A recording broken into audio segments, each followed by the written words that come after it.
Shalom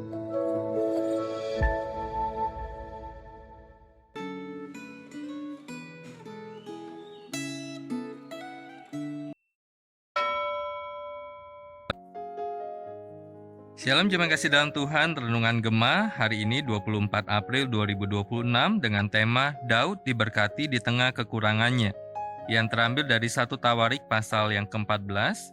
Saya mengajak kita terlebih dahulu berdoa kepada Tuhan. Tuhan, kami tahu bahwa kami tidak sempurna, banyak sekali kekurangan, tetapi Tuhan mau di dalam anugerah-Mu menyelamatkan kami, memelihara hidup kami, memproses kami.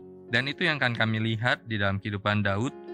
Di tengah-tengah kekurangannya begitu banyak, tetapi Tuhan masih mau memberkati Daud di dalam hidupnya. Dan biarlah ini menjadi pengingatan bagi kami betapa anugerah Tuhan nyata di dalam hidup kami juga. Berbicaralah melalui firman yang akan kami baca pada saat ini. Dalam nama Tuhan Yesus kami berdoa dan bersyukur. Amin. Saya akan baca ayat yang kedua untuk setiap kita. Daud pun menyadari bahwa Tuhan telah menetapkan dia sebagai raja atas Israel, sebab kerajaannya sangat ditinggikan demi Israel umatnya. Jemaat kasih dalam Tuhan, meskipun Tuhan murka atas pelanggaran tentang cara memindahkan tabut, Tuhan tetap menghargai niat baik Daud dan tetap memberkati Daud dengan 3 hal, yaitu yang pertama nama yang masyhur, yang kedua keturunan yang banyak, dan yang ketiga adalah kemenangan atas musuh. Berkat pertama yaitu nama yang masyhur terlihat dari tindakan Raja Tirus mengirimkan tukang-tukang bangunan dan bahan-bahan bermutu tinggi untuk membangun istana Daud. Pemberian ini sangat berharga karena orang Tirus terkenal ahli dalam seni arsitektur. Berkat kedua adalah bahwa Daud mempunyai 19 anak laki-laki. Banyaknya anak mencerminkan besarnya berkat Tuhan. Saat ini, mungkin kita bertanya mengapa Tuhan mengizinkan Daud memperistri banyak wanita. Ingatlah bahwa pada masa itu, larangan poligami belum ada atau belum tegas. Bagi kita saat ini, larangan poligami banyak kita temukan dalam Perjanjian Baru. Pada masa itu, larangan poligami masih samar-samar. Yang ada hanya peringatan tentang bahaya poligami, yaitu bisa kita baca di dalam Ulangan 17 ayat yang ke-17a. Jangan ia memperbanyak jumlah istrinya, supaya jangan hatinya menyimpang. Akan tetapi, larangan ini tidak setegas larangan dalam 10 hukum. Nas yang mendasari pernikahan, Kejadian 2 ayat yang ke-24 juga tidak secara terang-terangan melarang poligami. Daud hampir tidak punya pedoman tentang poligami. Padahal dalam budaya Palestina pada masa itu, banyaknya istri dan gundik seorang raja mencerminkan besarnya kekuasaan raja itu. Dalam Alkitab, kita tidak menemukan respon Allah tentang banyaknya istri Daud. Akan tetapi jelas bahwa anak-anak Daud dari banyak istri menimbulkan banyak duka mendalam di hati Daud.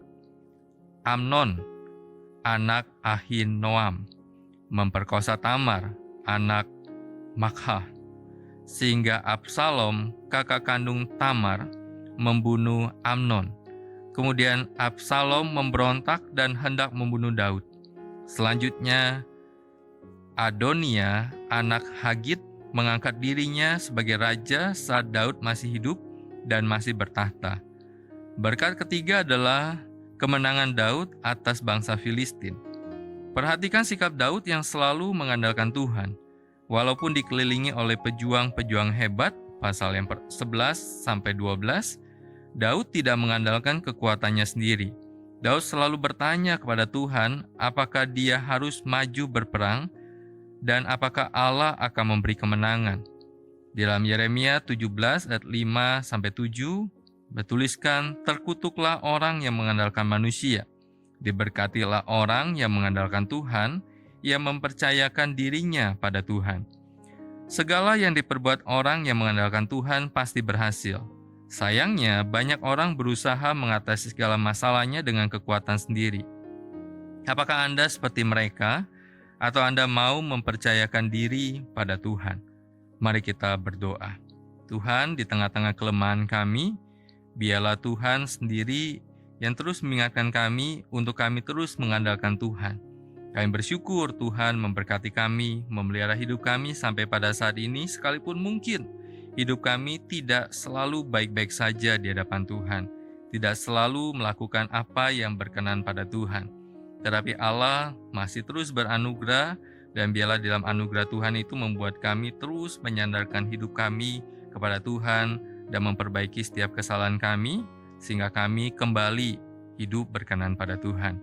Terima kasih Tuhan, dalam nama Tuhan Yesus kami berdoa dan bersyukur. Amin.